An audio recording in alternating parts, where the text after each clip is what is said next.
আছে। Election engineering কথা বলছেন, এটা যদি একটু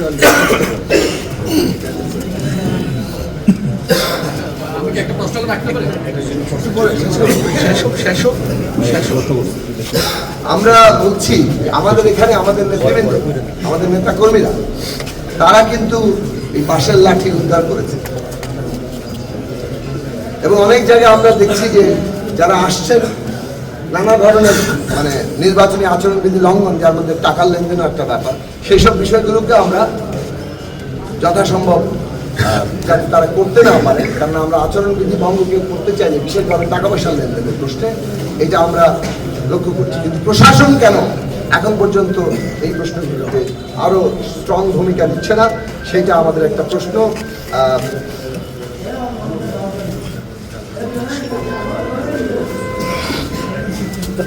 আমরা শুনছি যে যেটা বললাম যে আশেপাশের এলাকা থেকে যেমন এসেছে, অন্যান্য জেলা কিংবা বিভিন্ন জায়গা থেকে এখানে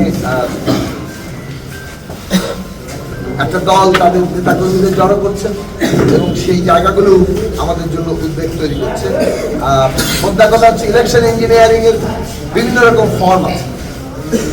ইলেকশন ইঞ্জিনিয়ারিং এর ফর্ম হচ্ছে যেমন ব্যালট পেপার ছাপিয়ে সেইটাকে ব্যবহার করা, এটার অভিযোগ বিভিন্ন এমনকি অন্যান্য নির্বাচনগুলোতে উঠেছে।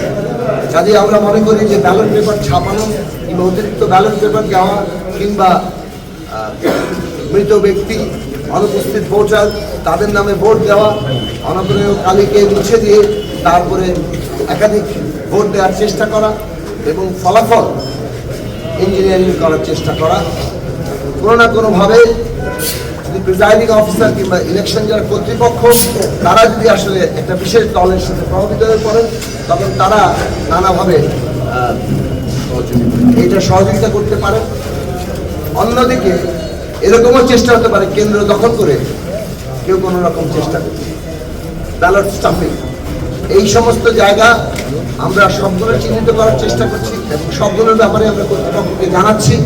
আমরা মনে করি যে সুষ্ঠু অবাধ গণতান্ত্রিক নির্বাচন, গ্রহণযোগ্য নির্বাচন আমাদের অঙ্গীকার, সেটা নিশ্চিত করা আমাদের বিজয়ের জন্য তো জরুরি, কারণ জনগণ ভোট দিলে আমরা বিজয়ী হব মনে করি।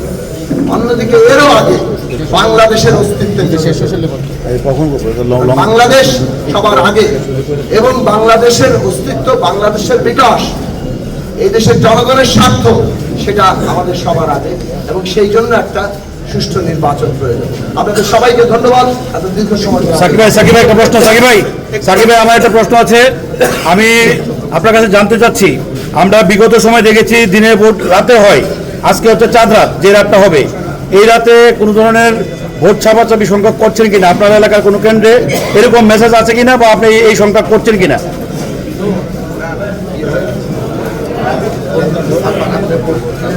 মানে বিগত সময় আমরা দেখেছি ইলেকশনের ভোট রাতে, এই যে ইতিহাস 18 সালে আমরা দেখেছি, তার বিরুদ্ধে আমাদের শহীদরা রক্ত দিয়েছেন, আমরাও রক্ত দিই।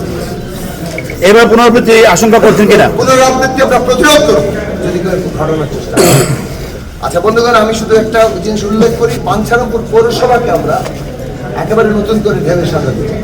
এর বর্জ্য ব্যবস্থাপনা, এর পুরো দূষণ এবং এর যে টোটাল মানে প্ল্যানিং, একটা নতুন করে মাস্টার প্ল্যানের আওতায় এনে পাঞ্ছারামপুরের কাঠামোগত একটা পরিবর্তন আনতে হবে, কেননা একটা থানা শহর হিসেবে একটা রাইজিং, কিন্তু এর কাঠামোটা একেবারে সেই বিকাশমান থানার মানদণ্ড অনুযায়ী নাই।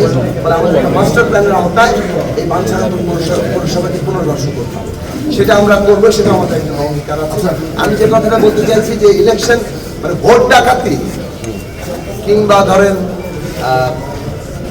এই ধরনের দিনের ভোট হাতে দেওয়া, এগুলোর কোনো সুযোগই তো এখানে নাই। একটা ভোটে যাতে জালিয়াতি না হয় সেটার ব্যাপারে আমরা যে অভিযোগগুলো জানিয়েছেন, প্রশাসন কি ব্যবস্থা নিয়েছে? প্রশাসন সবসময় বলছেন আমরা তদন্ত করে না, এই বিষয়ে আপনি কি রিটার্নিং কর্মকর্তা অথবা নির্বাচন কমিশনের অভিযোগ দিয়েছেন কিনা? আমরা ইতিমধ্যে আমরা রিটার্নিং কর্মকর্তা, সরকারি রিটার্নিং কর্মকর্তার কাছে যখন যেটা পাচ্ছি ঝুঁকিপূর্ণ কেন্দ্র কোনগুলো, আমরা কোন প্রিজাইডিং অফিসারকে মনে করছি কোথায় মানে বাস ধরা পড়ছে এইসব প্রসঙ্গগুলো কিংবা টাকার খেলা হচ্ছে, সুনির্দিষ্ট অভিযোগে আপনি আমরা এগুলো সব সুনির্দিষ্ট লিখিত অভিযোগ দিচ্ছি। এখন প্রতিক্রিয়াটা কি? প্রতিক্রিয়া হচ্ছে তারা বলছে তদন্ত করে তারা ব্যবস্থা নিচ্ছে। আমরা আজকে সন্ধ্যার মধ্যে আরো আমাদের যে পুরো জিনিসটা বিচার বিশ্লেষণ করে আমরা আবারও আমাদের অভিযোগগুলো দেব এবং আমরা তাদের কাছ থেকে প্রতিকার চাইব, কারণ আমরা সুস্পষ্টভাবে তাদের মেজর দেখতে চাই।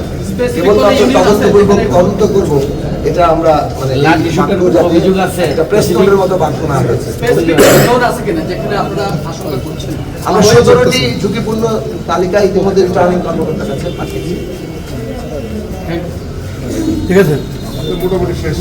মিলন ভাই